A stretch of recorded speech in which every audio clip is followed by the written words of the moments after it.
Bienvenidos a Repensar la Historia, un lugar para aprender y reflexionar sobre temas históricos. Soy Lo Historia, comenzamos. Bienvenidos a un episodio más sobre Repensar la Historia. Vamos a retomar nuestra línea temporal de México, en donde pues, nos hemos quedado en la Guerra de los Pasteles. Es una guerra que empieza por algo bastante anecdótico, como ustedes recordarán, y que, bueno, pues nos deja de entrada ver la inestabilidad política que hay en México en ese momento, lo frágil que es el territorio también durante ese momento. Y bueno, pues quedó esa anécdota dentro de la historia de México. Bueno, antes de empezar, déjenme comentarles, muchas gracias por sus comentarios ahí en YouTube, muchas gracias a todos los seguidores, esperemos que seamos cada vez más. También en Facebook, qué bueno que te haya agradado el contenido. Procuramos hacerlo semana con semana, todo este contenido para que llegue a ustedes y les pueda ayudar en clases o finalmente pues nada más saber algo más de historia de México. Bueno, también te recuerdo, síguenos en nuestras redes sociales, en Facebook, Instagram, en YouTube, por supuesto, en Spotify, síguenos, estamos ahí avanzando también los seguidores. Déjame tus comentarios o escríbeme un correo a repensarlahistoria87@gmail.com para que estemos en contacto. Pues bueno, sin más, vamos a empezar con este nuevo tema que te he preparado con mucho gusto, que es pues la Guerra de los Pasteles. Comenzamos. Pues bueno, les decía que vamos a comenzar a hablar de la Guerra de los Pasteles, allá por el año de 1838, que también, obviamente, diplomáticamente o históricamente es conocida como la primera intervención francesa. Recordemos que dentro de la historia de México tenemos dos intervenciones. Esta es la primera que vamos a revisar. La segunda, recordarán que es en la época de Benito Juárez y de Maximiliano de Habsburgo. Esta primera va a tener algunas causas interesantes. Para fines prácticos, bueno, déjenme comentarte que solo habían pasado 2 años desde la independencia de Texas, cuando México enfrentó a otro problema de carácter internacional, que sería la guerra contra Francia. Pues bien, ¿qué causas tenemos para esta guerra? Bueno, primero, pues la inestabilidad política en México, como vimos en nuestro episodio de Galería de Presidentes, todos estos presidentes que van a empezar a ir formándose, pues bueno, no es, dado la situación, no es difícil de creer que siguió esta galería de presidentes después de la guerra contra Texas. Santana se refugia en Veracruz, quizás un poquito huyendo, obviamente, del desastre que había ocasionado su intromisión o su intento de reconquistar Texas y pues el ridículo que hizo, ¿no? Entonces, evidentemente, se va a ir refugiando allá. Mientras tanto, pues siguen las disputas entre federales y centrales, entre lo que se va a ir convirtiendo en liberales y conservadores. Y también pues te recuerdo que veas nuestro episodio de logias masónicas, que ahí lo verás en nuestra lista de episodios. Sin embargo, también hay que sumarle que una de las causas también interesantes es la crisis económica que obligó al gobierno mexicano a pedir préstamos forzosos, incluso ¿ves? A los extranjeros. Es decir, México con estas constantes guerras, tanto internas como al exterior, pues va a pedir préstamos.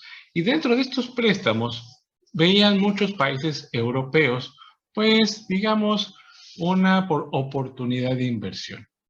Si bien de todos los países que vamos a tener como potencias dentro del siglo XIX, la que va más a destacar va a ser Inglaterra, que poco a poco y a medida que vayamos avanzando en el tiempo, vamos a ver o vamos a recordar que Inglaterra se convierte en este bastión poderoso del siglo XIX, que ya no le interesa tanto, ya para finales del siglo XIX, ser esta potencia que conquista tierras y domina y pasa a ser colonias, modifica un poco eso. Se dio cuenta que eso invertía mucho dinero y que obviamente llevaba mucho tiempo. Entonces, lo único que cambió fue la cuestión económica, dar préstamos. O bien, en algunas situaciones de políticas de algunos territorios, sí se va a incrustar, por ejemplo, en el África o en la India, por ejemplo, pero va a empezar a colocar empresas, ¿sí? Factorías, como le hacen llamar. En el caso de México, van a empezar a colocar ciertos préstamos. Saben que México era un territorio grande, que tenía posibilidades y que, pues, en vista de España y a lo mejor de Inglaterra, España ya la había intentado, pero no había funcionado, desiste un poco, entonces ve como una buena inversión invertir en México. Bueno, pues resulta que por estos préstamos y toda esta inestabilidad política que va a haber en el territorio, resulta interesante ver que pues, quien detona todo este acontecimiento de la guerra, también llamada Los Pasteles, pues es esto, por el pastelero francés Monsieur Remontel, establecido allá en el barrio de Tacubaya, en la Ciudad de México. Denunció ante las autoridades mexicanas haber perdido 60,000 pesos de pasteles durante un motín. Cuenta la anécdota que, pues, dentro de estas disputas entre centrales, federales, liberales, conservadores, pues miembros del ejército, miembros de esta inestabilidad social y política que va a haber, entraron a la pastelería, hicieron destrozos en el negocio. Hagan de cuenta como si entraran a saquear en la actualidad un Oxxo o algún establecimiento, un Walmart o una tienda de conveniencia. Y bueno, pues resulta que esta tienda de conveniencia, que era la pastelería del señor Remontel, pues quedó en la ruina. Entonces el señor Remontel va con su embajador y primero reclama al gobierno mexicano: tú me debes de pagar esta cantidad de dinero. El gobierno mexicano, ¿qué hizo? Híjole, es aquí donde nos ponemos un poco tiznados, un poco difíciles de entender por qué este actuar del gobierno mexicano. Pero bueno, ¿qué hizo? Bueno, la anterior reclamación llegó a oídos del barón de Foudy, quien exageró el monto de los reclamos en el momento de notificar a Francia sobre los hechos. Sin embargo, el ministro de Relaciones Exteriores, Luis Gonzaga Cuevas, se mostró inconforme y pidió la eliminación del reclamo, objetivo que logró de manera temporal.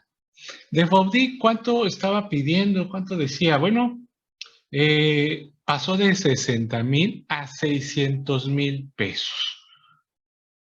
¿Qué se estaba manejando en Francia? Bueno, de Foudy vio una oportunidad para poder conquistar el territorio de México. Se dice y no pasa nada. Ese era el objetivo de los franceses en la cuestión de querer insertarse en el territorio mexicano, tener algún pretexto para poder dominarlo. Tengan en cuenta que es un territorio que está cercano a la potencia que está creciendo, que es Estados Unidos, y la disputa de los territorios del norte, ¿sí? Y también, pues, la inmensidad del territorio mexicano, hay que decirlo, los extranjeros veían grandes posibilidades en México para poder crecer tanto en materia prima, económica y demás. Bueno, la situación se tornó grave cuando en 1838 Francia apoyó las pretensiones del barón y mandó al comandante Bassage al mando de una flota que arribó al puerto de Veracruz. Los objetivos de la expedición eran los siguientes: obligar al gobierno mexicano a que reconociera y pagara 600,000 pesos para subsanar los daños sufridos por, ahora no solo por el pastelero, sino por todos los ciudadanos franceses en territorio mexicano. Destituir a los oficiales culpables del atropello que sufrió el pastelero Remontel. Asegurar que a ningún francés se le volvería a exigir un préstamo forzoso. Esto de los préstamos forzosos lo explico con más detalle. Como el gobierno no tenía dinero, lo que hacía el gobierno era subirle cierto impuesto a los extranjeros. Así hacían como préstamos forzosos, ahí de ahí el término, que te quito cierto dinero porque estás en mi territorio, es un préstamo que te lo voy a devolver, pero te lo estoy pidiendo de manera por ley, ¿no? Entonces, ahí está el detalle de los préstamos forzosos. El gobierno mexicano estaba dispuesto a pagar la deuda, pero no a cumplir todas las exigencias de los franceses. Sabían ellos muy bien que, pues, obviamente no iban a aceptar todo. Entonces, quedó como ahí en stand-by. O sea, sí, estoy de acuerdo con quizás lo del pastelero, quizás con lo de exigir algún préstamo forzoso, pero no te voy a pagar 600,000 pesos, ¿no? Y porque tú me lo estás exigiendo. Entonces, viene aquí el detalle de la guerra. Francia no se va a quedar pues, quieta y Francia va a empezar a dar la orden que el 15 de abril de 1838 se venció el ultimátum y el gobierno mexicano no respondió como esperaban los franceses. Al día siguiente cesaron las relaciones entre ambos países. Los franceses sitiaron el puerto de Veracruz y establecieron un bloqueo económico. Pero fue hasta el 27 de noviembre, fíjense, de abril a noviembre, cuando comenzaron a bombardear el fuerte de San Juan de Ulúa y el pabellón con las franjas azul, blanca y roja se levantaron en el lugar. Pobre Veracruz, siempre va a ser la entrada, es el puerto heroico de Veracruz, de ahí el nombre, porque por ahí empiezan todas las intervenciones que ha tenido el país. Era el momento de Santana para reivindicarse por el desastre que había ocurrido en Texas y tomó el mando de los ataques al enemigo. Santana, en su campo, motivó a la tropa, se reconcilió con Mariano Arista y a través de la diplomacia logró pactar un armisticio con los militares franceses. Entonces, hasta ahí, muy bien la actuación de Santana. ¿Por qué llamaron a Santana? No hay nadie mejor. Lo que había en ese momento, supongo. Finalmente, como en San Jacinto, a Santana lo sorprenden las tropas enemigas durmiendo. Cerca de 1,000 franceses desembarcan en un intento de castigar al general mexicano y en una rápida incursión aprenden a Mariano Arista, matan a soldados mexicanos, incendian casas y destrozan muebles al grito de ¡Viva el rey! ¡Viva la France! Santana puede huir del asedio francés, reorganiza sus tropas, levanta la moral, motiva a los soldados y recupera algunos baluartes y las posiciones tomadas por los franceses. Entonces, aquí vemos otra parte de Santana, es la que te puedo relatar, que tenemos a un gran orador, quizá no de escuela, pero sabe cómo hablarle a sus hombres en el campo de batalla. Entonces, de ahí lo popular que se torna Santana. Bueno, entonces, estancados en una calle, las fuerzas mexicanas y las francesas se tirotean por más de 3 horas. De un barco francés suena la orden de reembarco, es decir, que regresen los franceses a los barcos para desocupar el puerto de San Juan de Ulúa. Pero al intentar la retirada, que es aquí donde se pone interesante el asunto, Santana organizó una columna de 300 hombres que a bayoneta calada se arroja sobre los soldados extranjeros. Bayoneta calada es, vámonos, al puro cuchillazo. Y sin notarlo, Santana, un cañón protegía la retirada de los franceses. Al escupir su metralla, caen muertos y heridos. Santana en ese momento pierde en esta acción su pierna. Herido, sangrante y al borde de la muerte, Santana informa de la victoria obtenida al obligar a los franceses a embarcarse de nuevo. Y decimos obligar porque realmente no lo hizo, sonó pues la disposición de los franceses a que regresaran a los barcos, no los obligó, ya era una orden de Francia de bueno, vamos a retirarnos. Al día siguiente, el 6 de diciembre, a las 11 de la mañana, le amputaron la pierna abajo de la rodilla sin ningún tipo de anestesia. Entonces, quizás ahí vemos un poquito pues, el dolor causado por esa amputación. Pero, ¿qué pasa con los franceses? Bueno, ya una vez que son retirados, ¿en qué acaba todo esto? al ver que no se podía tomar el puerto de Francia, y también hay que decirlo, muchas enfermedades epidémicas que van a estar dentro del puerto, hace que los franceses bajen también un poco la guardia y que vean que están diezmando a las tropas. El desenlace de todo esto termina el 7 de febrero de 1839. Se reúnen los plenipotenciarios mexicanos y franceses para tratar las exageradas indemnizaciones francesas. México tuvo que pagar la cantidad estipulada desde el principio, es decir, los 600,000 pesos, y se firmó el Tratado de Paz el 9 de marzo del mismo año. El 21 de marzo de 1839 se llegó a un acuerdo. México se comprometió a cubrir los 600,000 pesos en plazos cómodos, en pagos chiquitos, y a pagar puntualmente los créditos franceses que los gobiernos anteriores habían adquirido.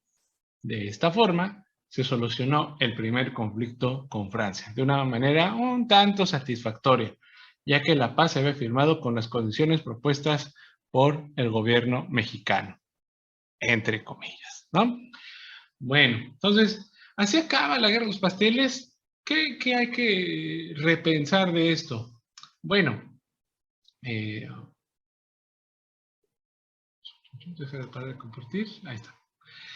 ¿Qué hay que repensar de esto? Bueno, yo te sugiero que leas un poquito más sobre Santana, sobre este aspecto en donde pierde su pierna, que es un acto en donde evidentemente por un acto heroico, que esto lo va a empezar a transformar Santana, de yo peleé por ustedes, yo los libré de los franceses, que después esto se va a tornar casi ya en una alusión para poder remediar la situación política, decir, bueno, no tenemos un mejor personaje que Santana, ¿no? Santana dio su pierna por la patria, y así se va a quedar, ¿no? Incluso va a haber un funeral a la pierna, toda una locura que ya después platicaremos de ello, porque después la pierna la vamos a tener como protagonista en la guerra contra Estados Unidos.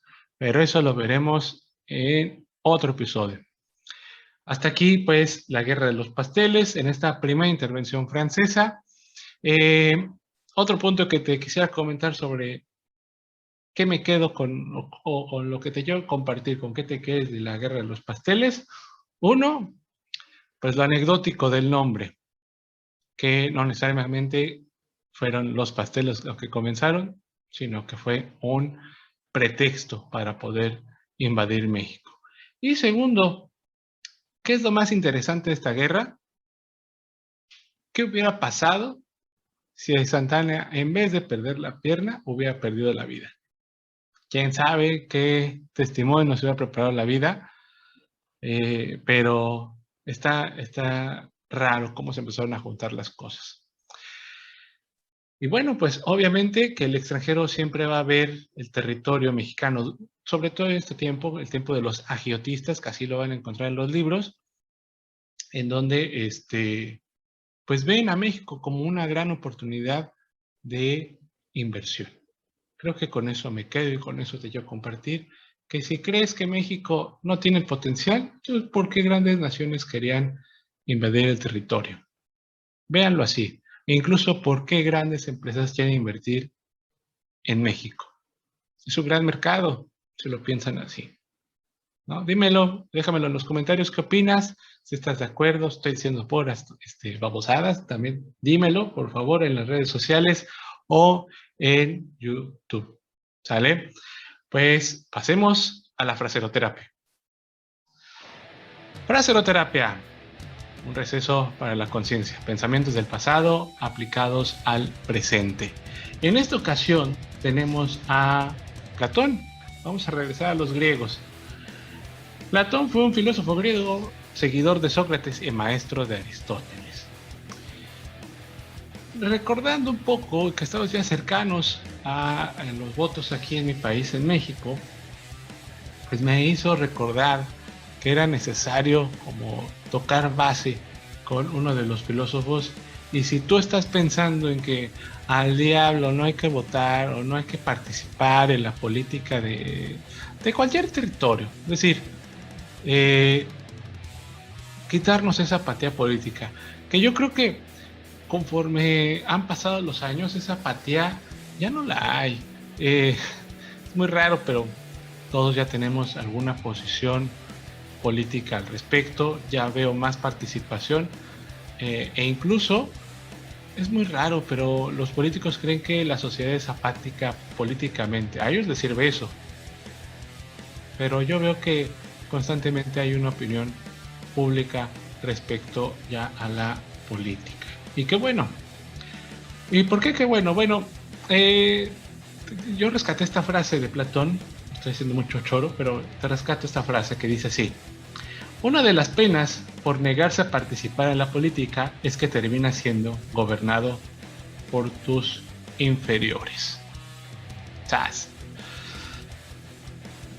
Yo creo que en mucho sentido, en estos naceres de la democracia, la Grecia antigua, vamos a encontrar que ellos sabían que si no hay una participación importante, pues los menos son los que van a terminar gobernando, los que tienen menor participación o intelecto, si lo queremos ver así, o raciocinio, o practicidad, ¿no? Entonces, no dejemos la decisión de nuestra decisión en manos de personas que no confiamos. Sé muy bien que los participantes en la acción política es muy, muy lamentable. Tenemos ahí varias campañas sin nada, huecas, vacías, pero también si no votamos o si no le damos un valor a nuestro voto, no sabemos quién pueda ganar esa minoría y poder decidir por nosotros. Entonces, te invito a votar este domingo, me parece que domingo 6 de junio, ve a tu casilla, vota y vota por tu mejor opción, ¿sale? Son las elecciones más importantes, lo ha dicho el INE, lo han dicho los especialistas. Entonces, vamos a votar. No perdemos nada con que ese voto o ese sentimiento de poder tomar una decisión aún la podamos tener en este siglo XXI. Recuerda que muchas personas han muerto por este ideal. No los tiremos a la basura. Yo creo que con eso me quedo. Si muchas personas pensaron en no votar el 18, en el 18 creo que aquí en el 21, y soy uno de ellos, me arrepiento profundamente. Por eso es que hago esta reflexión y este llamado a que necesitamos votar ya. Bueno, pues espero que esta frase te haya ayudado o aligerado una parte de tu día. Pues hasta aquí nuestro episodio. Te agradezco, fue un episodio muy corto. No quiero hacerlo tan extenso porque nos viene la guerra contra Estados Unidos, que ahí hay un montón de mitos y quiero limpiarlos y repensarlos con ustedes. Quiero darme un tiempo ahí muy, muy, muy especial para ese episodio. E incluso si tienes alguna pregunta, comentario, sugerencia sobre nuestro siguiente episodio, que va a ser la guerra contra Estados Unidos o la intervención norteamericana, házmelo saber en las redes sociales, en repensarlahistoria87@gmail.com, o mándame un DM al Instagram también para saber y seguirte. ¿Qué situaciones quieres saber? Vamos a tocar el tema de los niños héroes, vamos a tocar el tema de Juan Escutia, vamos a tocar el batallón de San Patricio, en fin, hay un montón de mitos alrededor de ese acontecimiento. Pues por eso vamos a dejar hasta aquí este episodio. Recuérdame seguirme en las redes sociales de Repensar la Historia, en Facebook, Instagram, YouTube, y recuerda que nos puedes escuchar en Spotify, Anchor y Google Podcasts. Sin más, me despido y recuerda, siempre se puede aprender algo del pasado. Soy Leo Historia, hasta la próxima.